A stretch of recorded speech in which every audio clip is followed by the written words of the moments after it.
नमस्ते। आप सुन रहे हैं हमारा यूट्यूब चैनल फोक टेल्स कहानी सुनो। आज की कहानी है मुंशी प्रेमचंद द्वारा लिखी माँ। तो चलिए सुनते हैं आज की कहानी। आज बंदी छूटकर घर आ रहा है। करुणा ने एक दिन पहले ही घर लीप पोत रखा था। इन 3 वर्षों में उसने कठिन तपस्या करके जो 10-5 रुपए जमा कर रखे थे, वे सब पति के सत्कार और स्वागत की तैयारियों में खर्च कर दिए। पति के लिए धोतियों का नया जोड़ा लाई थी, नए कुर्ते बनवाए थे, बच्चे के लिए नए कोट और टोपी की आयोजना की थी। बार बार बच्चे को गले लगाती और प्रसन्न होती। अगर इस बच्चे ने सूर्य की भांति उदय होकर उसके अंधेरे जीवन को प्रदीप्त ना कर दिया होता, तो कदाचित ठोकरों ने उसके जीवन का अंत कर दिया होता। पति के कारावास दंड के 3 ही महीने बाद इस बालक का जन्म हुआ। उसी का मुंह देख देख कर करुणा ने ये 3 साल काट लिए थे। वह सोचती, जब मैं बालक को उस उनके सामने ले जाऊंगी तो वे कितने प्रसन्न होंगे। उसे देखकर पहले तो चकित हो जाएंगे, फिर गोद में उठा लेंगे और कहेंगे, करुणा, तुमने यह रत्न देकर मुझे निहाल कर दिया। कैद के सारे कष्ट बालक की तोतली बातों में भूल जाएंगे। उनकी एक सरल, पवित्र और मोहक दृष्टि हृदय की सारी व्यथाओं को धो डालेगी। इस कल्पना का आनंद लेकर वह फूली न समाती थी।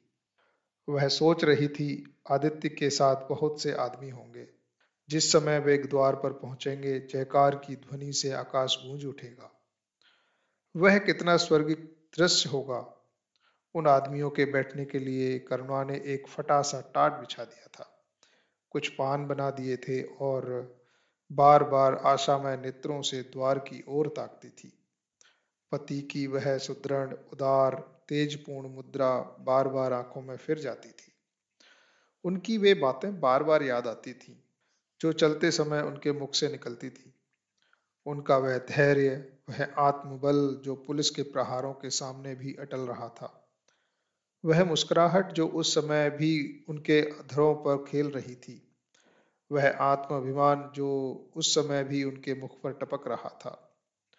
क्या करुणा के हृदय से कभी विस्मृत हो सकता था? उसका स्मरण आते ही करुणा के निस्तेज मुख पर आत्मगौरव की लालिमा छा गई। यही वह अविलंब था जिसने इन 3 वर्षों की घोर यातनाओं में भी उसके हृदय को आश्वासन दिया था। कितनी ही रातें फाकों से गुजरी, बहुधा घर में दीपक जलने की नौबत भी न आती थी, पर दीनता के आंसू कभी उसकी आंखों से न गिरे। आज उन सारी विपत्तियों का अंत हो जाएगा। पति के प्रगाढ़ आलिंगन में वह सब कुछ हंसकर झेल लेगी। वह अनंत निधि पाकर फिर उसे कोई अभिलाषा न रहेगी।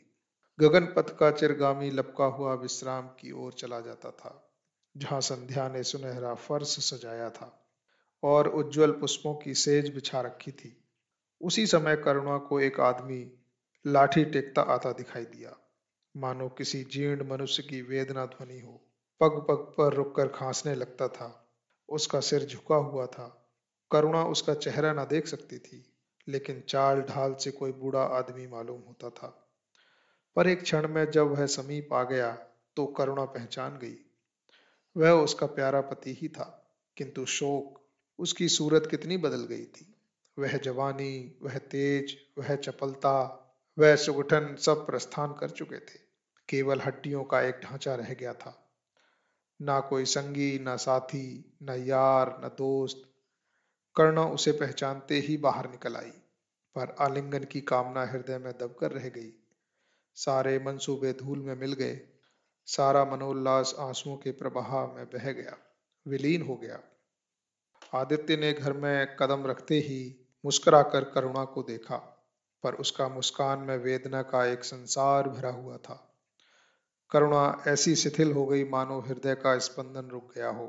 वह फटी हुई आंखों से स्वामी की ओर टकटकी बांधे खड़ी थी, मानो अपनी आंखों पर अब भी विश्वास न आता हो। स्वागत या दुख का एक शब्द भी उसके मुंह से न निकला। बालक भी गोद में बैठा हुआ सहमी आंखों से इस कंकाल को देख रहा था और माता की गोद में चिपटा हो जाता था। आखिर उसने कातर स्वर में कहा, यह तुम्हारी क्या दशा है? बिल्कुल पहचाने नहीं जाते? आदित्य ने उसकी चिंता को शांत करने के लिए मुस्कुराने की चेष्टा करके कहा, कुछ नहीं, जरा दुबला हो गया हूँ। तुम्हारे हाथों का भोजन पाकर फिर स्वस्थ हो जाऊंगा। करुणा, छी, सूख कर कांटा हो गए। क्या वहां भरपेट भोजन नहीं मिलता? तुम कहते थे राजनीतिक आदमियों के साथ बड़ा अच्छा व्यवहार किया जाता है, और वे तुम्हारे साथी क्या हो गए, जो तुम्हें आटो पहर घेरे रहते थे और तुम्हारे पसीने की जगह खून बहाने को तैयार रहते थे। आदित्य की तौरियों पर बल पड़ गए। बोले, यह बड़ा ही कटु अनुभव है। करुणा, मुझे न मालूम था कि मेरे कैद होते ही लोग मेरी ओर से आंखें फेर लेंगे, कोई बात भी न पूछेगा। राष्ट्र के नाम पर मिटने वालों का यही पुरस्कार है। यह मुझे न मालूम था। जनता अपने सेवकों को बहुत जल्द भूल जाती है, यह तो मैं जानता था, लेकिन अपने सहयोगी और सहायक इतने बेवफा होते हैं, इसका मुझे यह पहला ही अनुभव हुआ। लेकिन मुझे किसी से शिकायत नहीं। सेवा स्वयं अपना पुरस्कार है। मेरी भूल थी कि मैं इसके लिए यश और नाम चाहता था। करुणा, तो क्या वहां भोजन भी न मिलता था? आदित्य, यह ना पूछो करुणा, बड़ी करुण कथा है। बस यही गनीमत समझो कि मैं जीवित लौट आया। तुम्हारे दर्शन बंधे थे, नहीं कष्ट तो ऐसे ऐसे उठाए कि अब तक मुझे प्रस्थान कर जाना चाहिए था। मैं जरा लेटूंगा, खड़ा नहीं रहा जाता। दिन भर में इतनी दूर आया हूँ। करुणा, चलकर कुछ खा लो, तो आराम से लेटो। बालक को गोद में उठाकर, बाबूजी है बेटा, तुम्हारे बाबूजी, इनकी गोद में जाओ, तुम्हें प्यार करेंगे। आदित्य ने आंसू भरी आंखों से बालक को देखा और उसका एक एक रोम उनका तिरस्कार करने लगा। अपनी जीर्ण दशा पर उन्हें कभी इतना दुख न हुआ था। ईश्वर की असीम दया से यदि उनकी दशा संभल जाती, तो वे फिर कभी राष्ट्रीय आंदोलन के समीप न जाते। इस फूल से बच्चे को यूं संसार में लाकर दरिद्रता की आग में झोंकने का उन्हें क्या अधिकार था? वह अब लक्ष्मी की उपासना करेंगे और अपना क्षुद्र जीवन बच्चे के लालन पालन के लिए अर्पित कर देंगे। उन्हें इस समय ऐसा ज्ञात हुआ कि बालक उन्हें उपेक्षा की दृष्टि से देख रहा है, मानो कह रहा है, मेरे साथ आपने कौन सा कर्तव्य पालन किया। उनकी सारी कामना, सारा सारा प्यार बालक को हृदय से लगा देने के लिए अधीर हो उठा, पर हाथ फैल न सके, हाथों में शक्ति ही न थी। करुणा बालक को लिए ऐसे उठी और थाली में कुछ भोजन निकाल कर लाई। आदित्य ने क्षुधापूर्ण नेत्रों से थाली की ओर देखा, मानो बहुत दिनों के बाद कोई खाने की चीज सामने आई है। जानता था कि कई दिनों के उपवास के बाद और आरोग्य की इस गई गुजरी दिशा में उसे जवान को काबू में रखना चाहिए, पर सब्र न कर सका। थाली पर टूट पड़ा और देखते ही देखते थाली साफ कर दी। करुणा सशंक हो गई। उसने दोबारा किसी चीज के लिए न पूछा, थाली उठाकर चली गई। पर उसका दिल कह रहा था, इतना तो कभी न खाते थे। करुणा बच्चे को कुछ खिला रही थी कि एकाएक कानों में आवाज आई, करुणा। करुणा ने आकर पूछा, क्या तुमने मुझे पुकारा है? आदित्य का चेहरा पीला पड़ गया था और सांसें जोर जोर से चल रही थी। हाथों के सहारे वह टाट पर लेट गए थे। करुणा उनकी यह हालत देखकर घबरा गई। बोली, जाकर किसी वैद्य को बुला लाऊं? आदित्य ने हाथ के इशारे से उसे मना करके कहा, व्यर्थ है करुणा, अब तुमसे छुपाना व्यर्थ है। मुझे तपेदिक हो गया है, कई बार मरते मरते बचा हूँ। तुम लोगों के दर्शन बंधे थे, इसलिए प्राण ना निकलते थे। देखो प्रिय, रो मत। करुणा ने सिसकियों को दबाते हुए कहा, मैं वैद्य को लेकर अभी आती हूँ। आदित्य ने फिर सिर हिलाया, नहीं करुणा, केवल मेरे पास बैठी रहो, अब किसी से कोई आशा नहीं। डॉक्टरों ने जवाब दे दिया है। मुझे तो यह आश्चर्य है कि यहाँ पहुंच कैसे गया। न जाने कौन देवी शक्ति मुझे वहां से खींच लाई। कदाचित यह इस बुझते हुए दीपक की अंतिम झलक थी। आह, मैंने तुम्हारे साथ बड़ा अन्याय किया है, इसका मुझे हमेशा दुख रहेगा। मैं तुम्हें कोई आराम न दे सका, तुम्हारे लिए कुछ न कर सका, केवल सुहाग का दाग लगाकर और एक बालक के पालन का भार छोड़कर चला जा रहा हूँ। आह!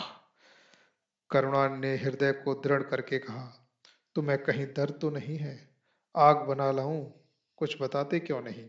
आदित्य ने करवट बदल कर कहा, कुछ करने की जरूरत नहीं प्रिय, कहीं दर्द नहीं, बस ऐसा मालूम हो रहा है कि दिल बैठा जाता है, जैसे पानी में डूबा जाता हूँ। जीवन की लीला समाप्त हो रही है। दीपक को बुझते हुए देख रहा हूँ। कह नहीं सकता कब आवाज बंद हो जाए। जो कुछ कहना है वह कह डालना चाहता हूँ। क्यों वह लालसा ले आऊं? मेरे एक प्रश्न का जवाब दोगी? पूछूं?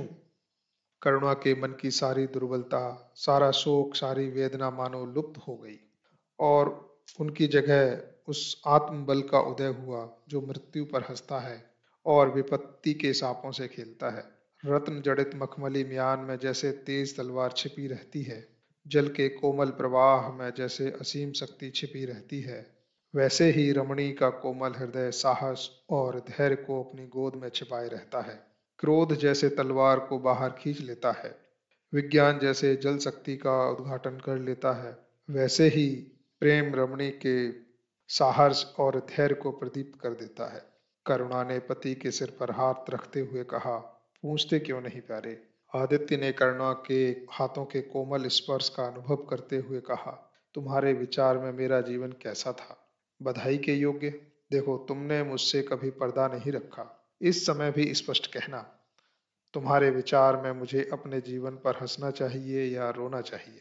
करुणा ने उल्लास के साथ कहा, यह प्रश्न क्यों करते हो प्रियतम? क्या मैंने तुम्हारी उपेक्षा कभी की है? तुम्हारा जीवन देवताओं का सा जीवन था, निस्वार्थ, निर्लिप्त और आदर्श। वेदन बाधाओं से तंग आकर मैंने तुम्हें कितनी ही बार संसार की ओर खींचने की चेष्टा की, पर उस समय भी मन में जानती थी कि मैं तुम्हें ऊंचे आसन से गिरा रही हूँ। अगर तुम माया मोह में फंसे होते तो कदाचित मेरे मन का अधिक संतोष होता, लेकिन मेरी आत्मा का वह गर्व और उल्लास न होता जो इस समय हो रहा है। मैं अगर किसी को बड़े से बड़ा आशीर्वाद दे सकती हूँ तो वह यही होगा कि उसका जीवन तुम्हारे जैसा हो। यह कहते कहते करुणा का आभाहीन मुखमंडल ज्योतिर्मय हो गया, मानो उसकी आत्मा दिव्य हो गई हो।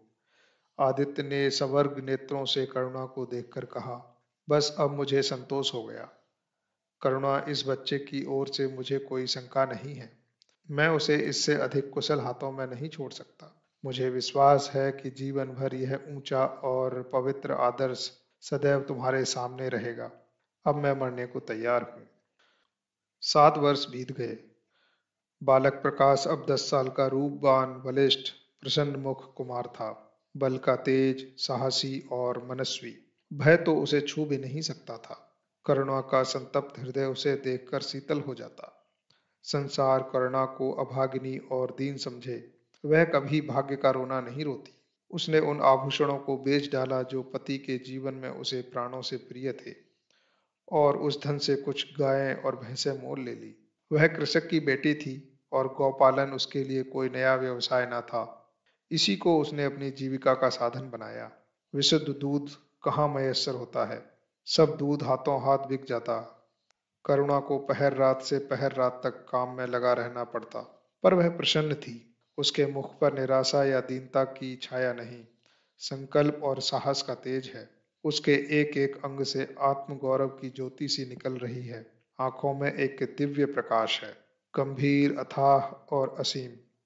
सारी वेदनाएं, वैधव्य का शोक और विधि का निर्मम प्रहार, सब उस प्रकाश की गहराई में विलीन हो गया है। प्रकाश पर वह जान देती है। उसका आनंद, उसकी अभिलाषा, उसका संसार, उसका स्वर्ग, सब प्रकाश पर नौछावर है। पर यह मजाल नहीं कि प्रकाश कोई शरारत करे और करुणा आंखें बंद कर ले। नहीं, वह उसके चरित्र की बड़ी कठोरता से देखभाल करती है। वह प्रकाश की मां नहीं, माँ बाप दोनों हैं। उसके पुत्र स्नेह में माता की ममता के साथ पिता की कठोरता भी मिली हुई है। पति के अंतिम शब्द अभी तक उसके कानों में गूंज रहे हैं। वह आत्मोल्लास जो उसके चेहरे पर झलकने लगा था, वह गर्व में लाली और उनकी आंखों में छा गई थी। अभी तक उसकी आंखों में फिर रही है। निरंतर पति चिंतन ने आदित्य को उसकी आंखों में प्रत्यक्ष कर दिया है। वह सदैव उनकी अनुपस्थिति का अनुभव किया करती है। उसे ऐसा जान पड़ता है कि आदित्य की आत्मा सदैव उसकी रक्षा करती रहती है।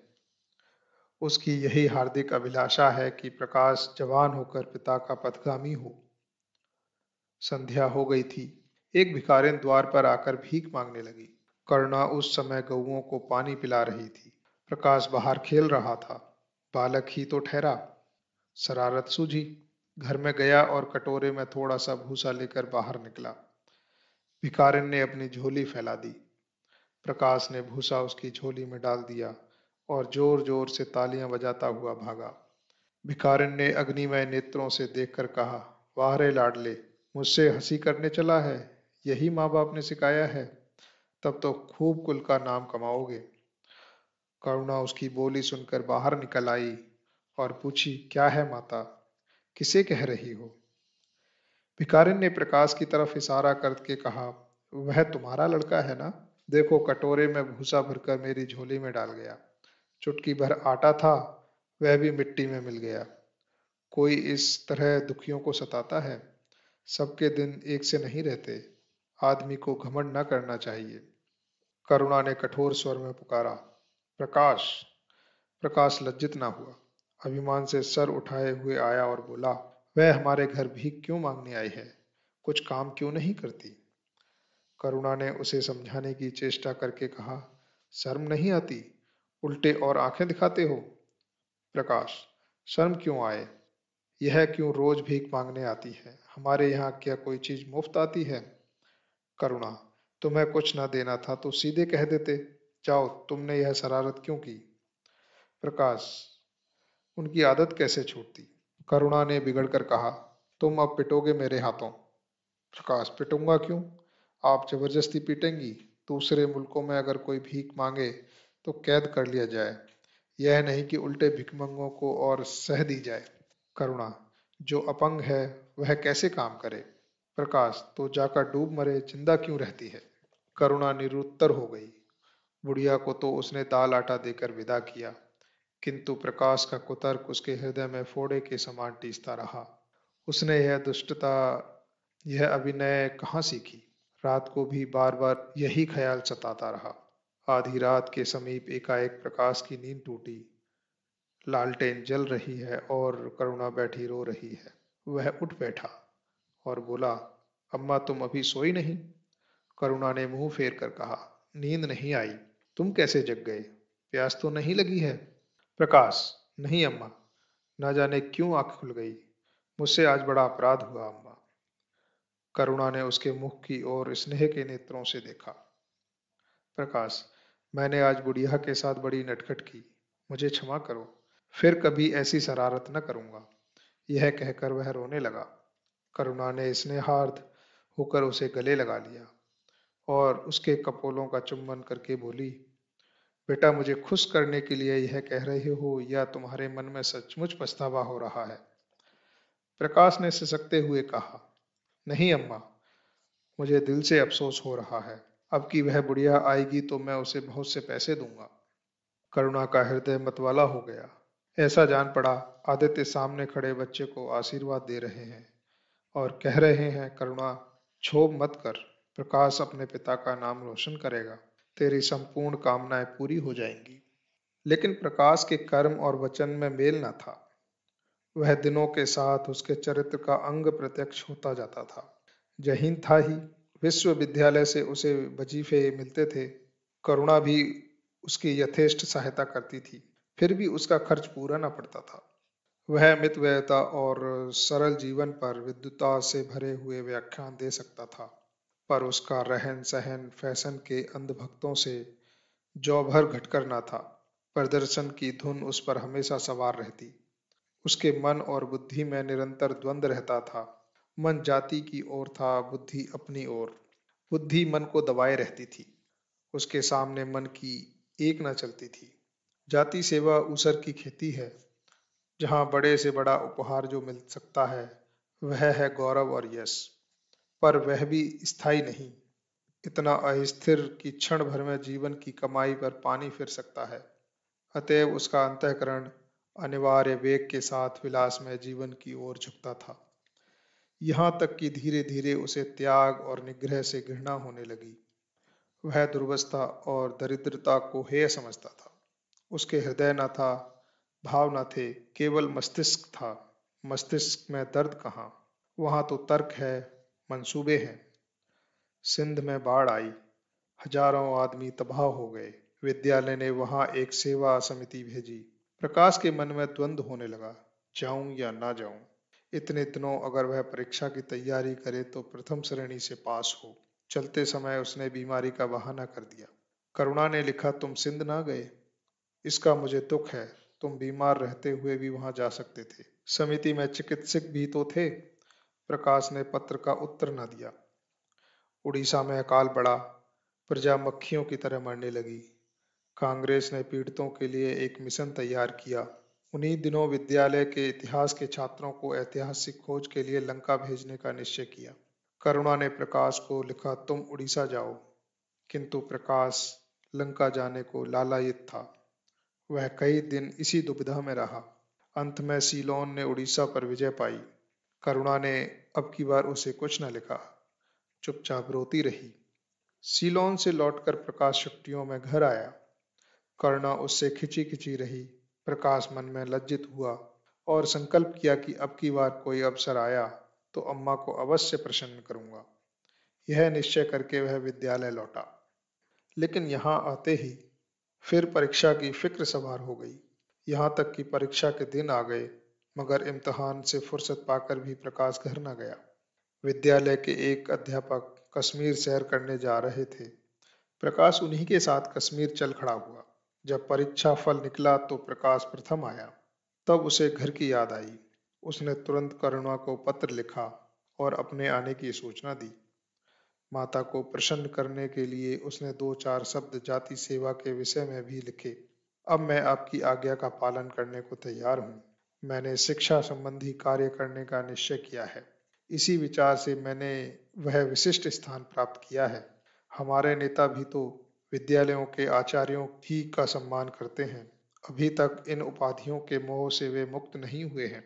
हमारे नेता भी योग्यता, दुस्साहस, लगन का उतना सम्मान नहीं करते जितना उपाधियों का। अब मेरी इज्जत करेंगे और जिम्मेदारियों का काम सौंपेंगे, जो पहले मांगे भी न मिलता। करुणा की आस फिर बंधी। विद्यालय खुलते ही प्रकाश के नाम रजिस्ट्रार का पत्र पहुंचा। उन्होंने प्रकाश को इंग्लैंड जाकर विद्याभ्यास करने के लिए सरकारी वजीफे की मंजूरी की सूचना दी। प्रकाश पत्र हाथ में लिए हर्ष के उन्माद में जाकर माँ से बोला, अम्मा मुझे इंग्लैंड जाकर पढ़ने के लिए सरकारी वजीफा मिल गया। करुणा ने उदासीन भाव से पूछा, तो तुम्हारा क्या इरादा है? प्रकाश, मेरा इरादा? ऐसा अवसर पाकर भला कौन छोड़ता है? करुणा, तुम तो स्वयं सेवकों में भर्ती होने जा रहे थे। प्रकाश, तो आप समझती हैं स्वयं सेवक बन जाना ही जाति सेवा है? मैं इंग्लैंड से आकर भी तो सेवा कार्य कर सकता हूँ। और अम्मा, सच पूछो तो एक मजिस्ट्रेट अपने देश का जितना उपकार कर सकता है उतना 1000 स्वयंसेवक भी मिलकर नहीं कर सकते। मैं तो सिविल सर्विसेज की परीक्षा में बैठूंगा और मुझे विश्वास है कि सफल हो जाऊंगा। करुणा ने चकित होकर पूछा, तो क्या तुम मजिस्ट्रेट हो जाओगे? प्रकाश, सेवा भाव रखने वाला एक मजिस्ट्रेट कांग्रेस के 1000 सभापतियों से ज्यादा उपकार कर सकता है। अखबारों में उसकी लंबी लंबी तारीफें न छपेंगी, उसकी वक्तृताओं पर तालियां न बजेंगी, जनता उसके जुलूस की गाड़ी न खींचेगी और न विद्यालयों के छात्र उसका अभिनंदन पत्र देंगे। पर सच्ची सेवा मजिस्ट्रेट ही कर सकता है। करुणा ने आपत्ति के भाव से कहा, लेकिन यही मजिस्ट्रेट तो जाति के सेवकों को सजाएं देते हैं, उन पर गोलियां चलाते हैं। प्रकाश, अगर मजिस्ट्रेट के हृदय में परोपकार का भाव है तो वह नरमी से वही काम करता है जो दूसरे गोलियां चलाकर भी नहीं कर सकते। करुणा, मैं यह नहीं मानूंगी। सरकार अपने नौकरों को इतनी स्वाधीनता नहीं देती। वह एक नीति बना देती है और हर एक सरकारी नौकर को उसका पालन करना पड़ता है। सरकार की पहली नीति यह है कि वह दिन दिन अधिक संगठित और दृढ़ हो। इसके लिए स्वाधीनता के भावों का दमन करना जरूरी है। अगर कोई मजिस्ट्रेट इस नीति के विरुद्ध काम करता है तो वह मजिस्ट्रेट ना रहेगा। वह हिंदुस्तानी था जिसने तुम्हारे बाबूजी को जरा सी बात पर 3 साल की सजा दे दी। इसी सजा ने उसके प्राण लिए बेटा। मेरी इतनी बात मानो, सरकारी पदों पर ना गिरो। मुझे यह मंजूर है कि तुम मोटा खाकर और मोटा पहनकर देश की कुछ सेवा करो, इसके बदले कि तुम हाकिम बन जाओ और शान से जीवन बिताओ। यह समझ लो कि जिस दिन तुम हाकिम की कुर्सी पर बैठोगे, उस दिन से तुम्हारा दिमाग हाकिमों का सा हो जाएगा। तुम यही चाहोगे कि अफसरों में तुम्हारी नेकनामी और तरक्की हो। एक गंवारू मिसाल लो, लड़की जब तक मैके में कुंवारी रहती है, वह अपने को उसी घर का समझती है, लेकिन जिस दिन ससुराल चली जाती है, वह अपने घर को दूसरों का घर समझने लगती है। माँ बाप भाई बंद सब वही रहते हैं, लेकिन वह घर अपना नहीं रहता। यही दुनिया का दस्तूर है। प्रकाश ने खींच कर कहा, तो क्या आप यही चाहती हैं कि मैं जिंदगी भर चारों तरफ ठोकरें खाता फिरूं? करुणा कठोर नेत्रों से देखकर बोली, अगर ठोकर खाकर आत्मा स्वाधीन रह सकती है तो मैं कहूंगी ठोकर खाना अच्छा है। प्रकाश ने निश्चयात्मक भाव से पूछा, तो आपकी यही इच्छा है? करुणा ने उसी स्वर में उत्तर दिया, हाँ, मेरी यही इच्छा है। प्रकाश ने कुछ जवाब न दिया, उठकर बाहर चला गया और तुरंत रजिस्ट्रार को इनकारी पत्र लिख भेजा। मगर उसी क्षण से मानो उसके सिर पर विपत्ति ने आसन जमा लिया। विरक्त और विमन कमरे में पड़ा रहता, न कहीं घूमने जाता, न किसी से मिलता, मुंह लटकाए भीतर आता और फिर बाहर चला जाता।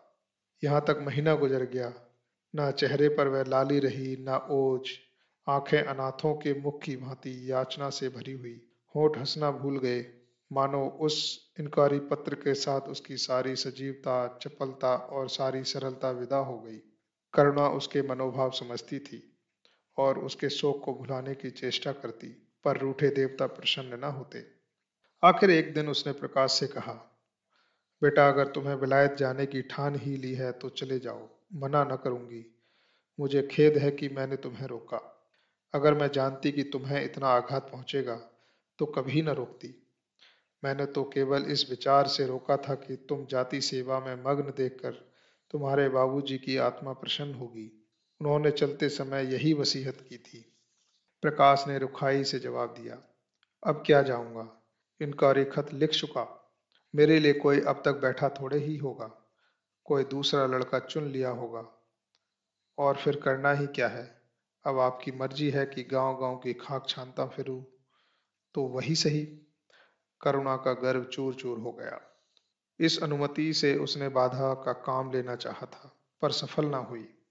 बोली, कभी कोई ना चुना गया होगा, लिख दो, मैं जाने को तैयार हूं। प्रकाश ने झुंझलाकर कहा, अब कुछ नहीं हो सकता, लोग हंसी उड़ाएंगे।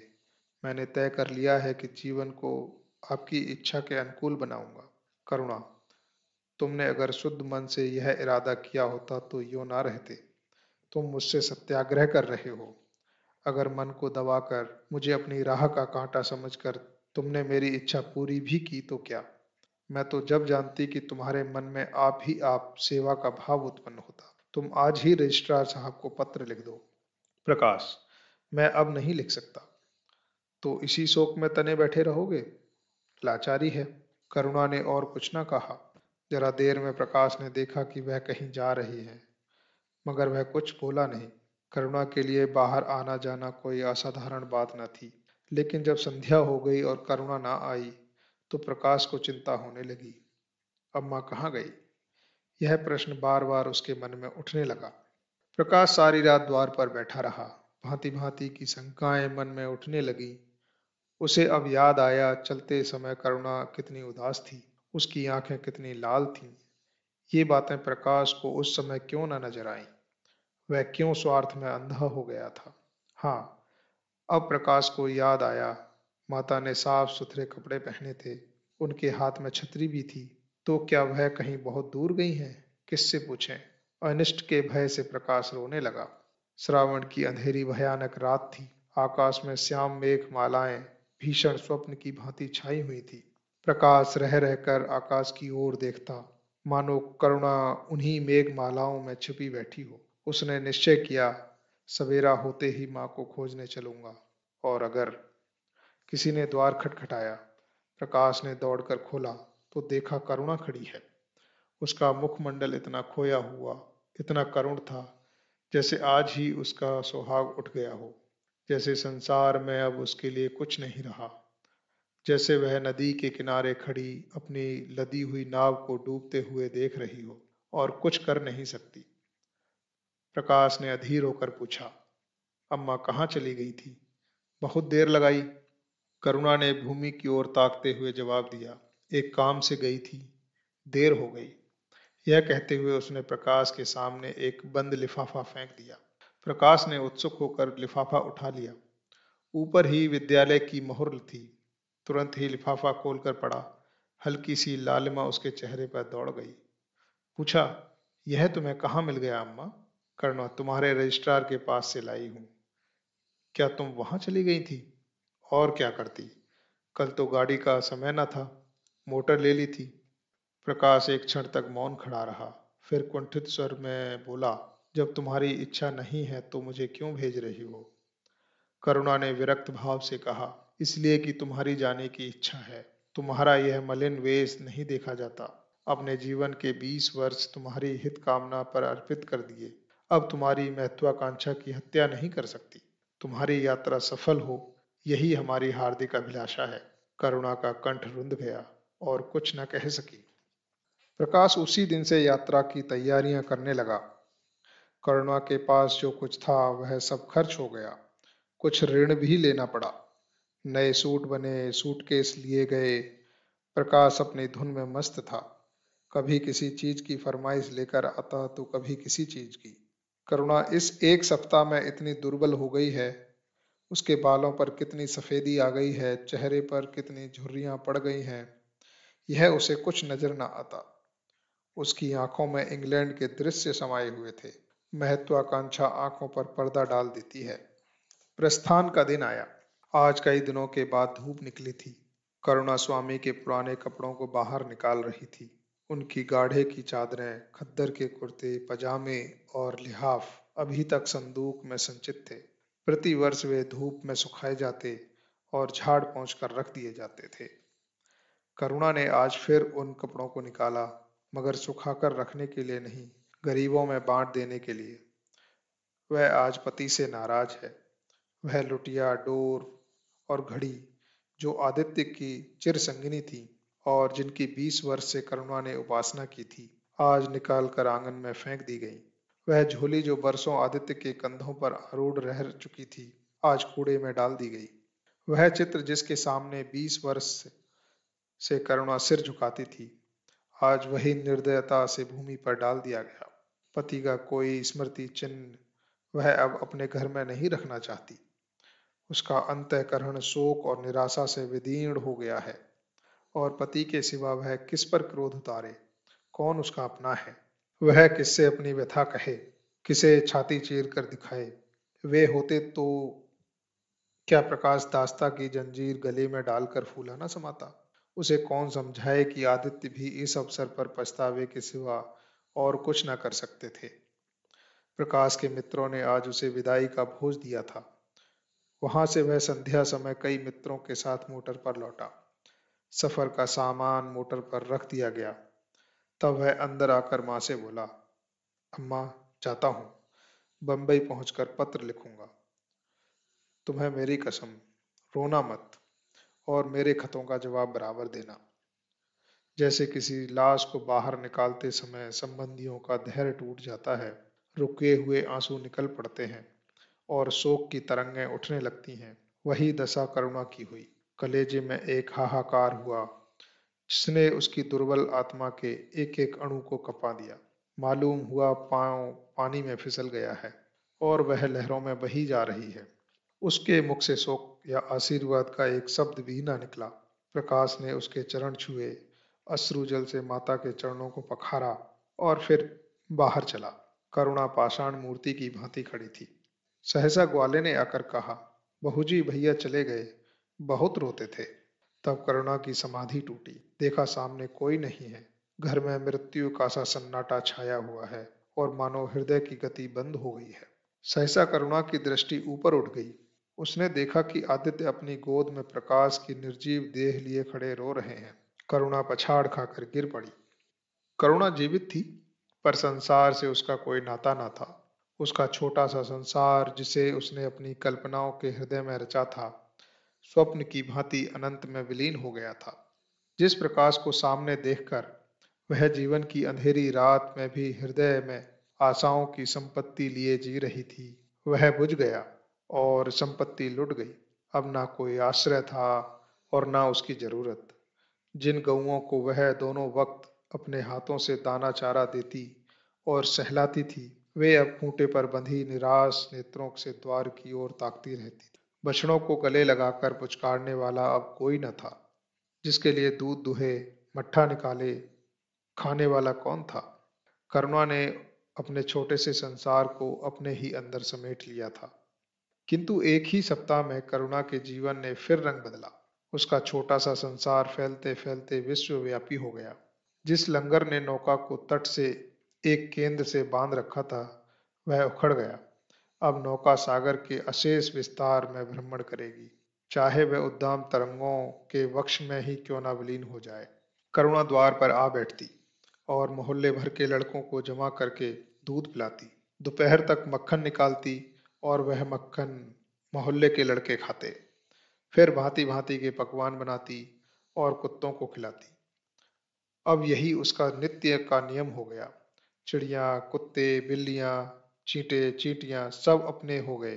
प्रेम का वह द्वार अब किसी के लिए बंद न था। उस अंगुल भर जगह में जो प्रकाश के लिए ही काफी न थी, अब समस्त संसार समा गया था। एक दिन प्रकाश का पत्र आया। करुणा ने उसे उठाकर फेंक दिया। फिर थोड़ी देर बाद उसे उठाकर फाड़ डाला और चिड़ियों को दाना चुगाने लगी। मगर निशा योगिनी ने अपनी धूनी जलाई और वेदनाएं उससे वरदान मांगने के लिए विकल होकर चली। तो करुणा की वेदना भी सजग हो उठी। प्रकाश का पत्र पढ़ने के लिए उसका मन व्याकुल हो उठा। उसने सोचा, प्रकाश मेरा कौन है? मेरा उससे क्या प्रयोजन? हाँ, प्रकाश मेरा कौन है? हृदय ने उत्तर दिया, प्रकाश तेरा सर्वस्व है। वह तेरे उस अमर प्रेम की निशानी है जिससे तू सदैव के लिए वंचित हो गई। वह तेरा प्राण है, तेरे जीवन दीपक का प्रकाश, तेरी वंचित कामनाओं का माधुर्य, तेरे अश्रु जल में विहार करने वाला हंस। करुणा उस पत्र के टुकड़ों को जमा करने लगी, मानो उसके प्राण बिखर गए हों। एक एक टुकड़ा उसने अपने खोए हुए प्रेम का एक पद चिन्ह सा मालूम होता था।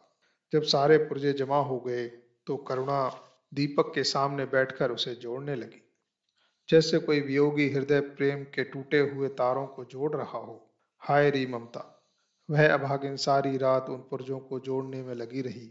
पत्र दोनों ओर लिखा था, इसलिए पुर्जों को ठीक स्थान पर रखना और भी कठिन था। कोई शब्द, कोई वाक्य बीच में गायब हो जाता।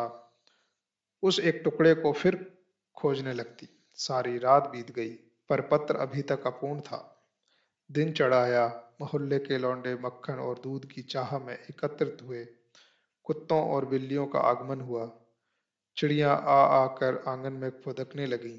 कोई ओखली पर बैठी, कोई तुलसी के चौतरे पर करुणा को सिर उठाने तक की फुर्सत नहीं। दोपहर हुआ, करुणा ने सिर न उठाया। न भूख थी न प्यास। फिर संध्या हो गई, पर वह पत्र अभी अधूरा था। पत्र का आशय समझ में आ रहा था। प्रकाश का जहाज कहीं से कहीं जा रहा है। उसके हृदय में कुछ उठा हुआ है। क्या उठा हुआ है, यह करुणा न सोच सकी। करुणा पुत्र की लेखनी से निकले हुए एक एक शब्द को पढ़ना और उसे हृदय पर अंकित कर लेना चाहती थी। इस भांति 3 दिन गुजर गए। संध्या हो गई थी। 3 दिन की जागी आंखें जरा झपक गई। करुणा ने देखा, एक लंबा चौड़ा कमरा है। उसमें मेजें हैं और कुर्सियां लगी हुई हैं। बीच में ऊंचे मंच पर कोई आदमी बैठा हुआ है। करुणा ने ध्यान से देखा, प्रकाश था। एक क्षण में एक कैदी उसके सामने लाया गया। उसके हाथ पांव में जंजीर थी, कमर झुकी हुई। यह आदित्य थे। करुणा की आंखें खुल गई, आंसू बहने लगे। उसने पत्र के टुकड़ों को फिर समेट लिया और उसे जलाकर राख कर डाला। राख की एक चुटकी के सिवा वहां कुछ न रहा जो उसके हृदय को विदीर्ण किए डालती थी। इसी एक चुटकी राख में उसका गुड़ियों वाला बचपन, उसका संतप्त यौवन और उसका तृष्णामय वैधव्य सब समा गया। प्रातःकाल लोगों ने देखा, पंछी पिंजड़े से उड़ चुका था। आदित्य का चित्र अब भी उसके शून्य हृदय में चिपटा हुआ था। भग्न हृदय पति की स्नेह स्मृति में विश्राम कर रहा था और प्रकाश का जहाज यूरोप चला जा रहा था। उम्मीद करता हूँ ये कहानी आपको पसंद आई होगी। ऐसी ही और कहानियाँ सुनने के लिए हमारे चैनल को सब्सक्राइब कीजिए, लाइक कीजिए, शेयर कीजिए। मिलते हैं अगले वीडियो में, तब तक के लिए धन्यवाद।